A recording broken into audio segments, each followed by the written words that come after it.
très heureuse de vous retrouver dans notre méditation « Notre Dieu est merveilleux », dont le titre est « Quand le sel perd sa saveur ».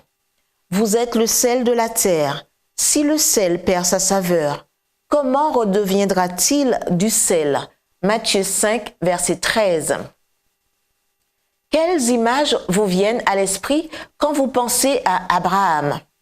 En fait, il n'est pas difficile d'imaginer le patriarche dressant sa tente dans un lieu désert et pour construire ensuite un autel où adorer Dieu avec sa famille.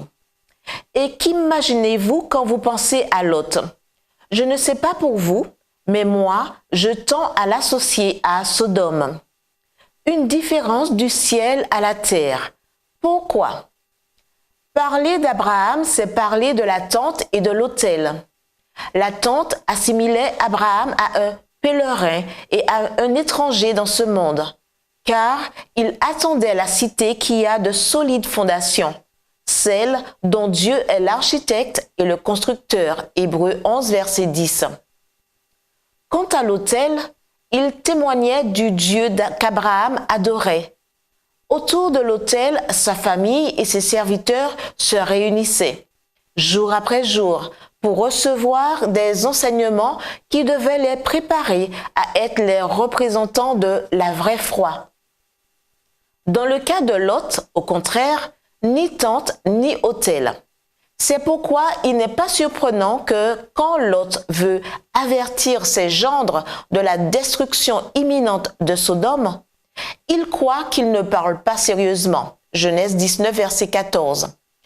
Ils se mirent à se moquer de ce qu'ils appelaient ses craintes superstitieuses. Comment expliquer quelque chose d'aussi insolite?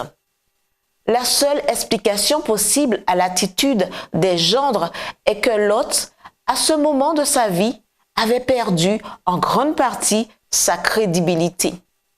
Qu'il parle ou qu'il se taise, l'effet était le même.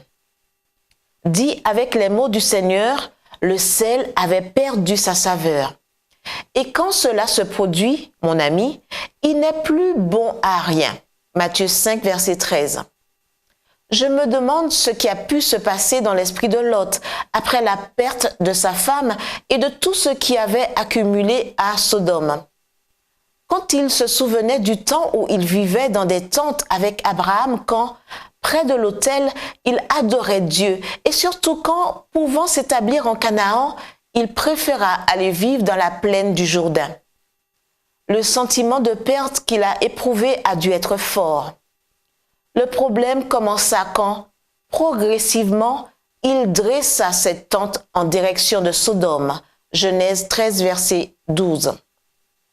Jusqu'à ce qu'arrive le jour où le sel a perdu sa saveur. Comment pouvons-nous, vous et moi, éviter de commettre la même erreur? D'une part, ne perdons jamais de vue que nous sommes citoyens des cieux. Philippiens 3, verset 20. D'autre part, veillons à ce que rien ne nous empêche d'avoir une rencontre quotidienne avec Dieu près de l'autel. Prions.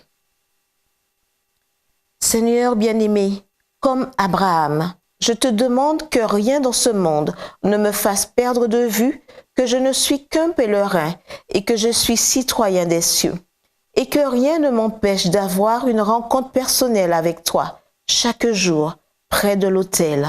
Au nom de Jésus. Amen.